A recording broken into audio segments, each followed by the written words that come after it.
So, meine verehrten per 0 Gramm Schachfitzsäcke. Zu diesem schönen Dienstag dachte ich mal, ich bringe euch was bei, anstatt einfach nur stumpfen Rätsel zu posten. Denn das Ganze fällt nämlich eher unter Patterns. Sprich, ein paar kannten das eventuell schon, konnten das hier mit einem Fingerschnipsen lösen, sag ich mal. Aber für die anderen ist das, denke ich mal, ziemlich hilfreich und erhöht halt die Gewinnchancen im Late Game. So, also was ist erstmal zu achten? Schwarzer König hier attackiert den Turm auf A1.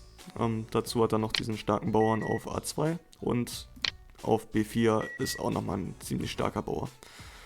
So, der weiße König auf E1 hat er nicht wirklich viel mitzureden, er ist am Arsch der Welt und dementsprechend sieht Weiß erstmal recht gefickt aus, wenn ich das mal so sagen darf. So, aber Weiß hat hier eine Möglichkeit, das Ganze rumzureißen, und zwar erstmal Turm Sacrifice gegen diesen starken Bauern auf A2. Schwarz nimmt das natürlich an, hier das Geschenk. Und jetzt kommt dieses Pattern, was euch am besten gut einprägt, und zwar, wenn ihr diese 3 Bauernreihen gegenüberstehen habt, dann müsst ihr einfach nur hier reinpushen. Schwarz muss natürlich mit irgendeiner Seite nehmen, weil wenn das nicht macht, dann pusht Weiß hier auf der anderen Seite halt durch.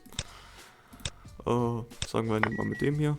So, und jetzt muss Weiß einfach nur in diese Lücke reinpushen, wo halt von diesen 3 Bauern umgeben ist. So, und jetzt seht ihr es eventuell auch schon, weil Schwarz muss hier auch wieder nehmen, weil wenn das nicht tut, pusht Weiß hier wieder einfach durch.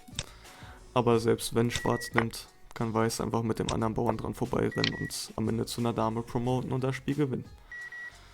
Genau, das war eigentlich schon das ganze Rätsel. Ich zeige euch kurz einmal, dass Weiß hier auch wirklich gewinnt, beziehungsweise schneller ist.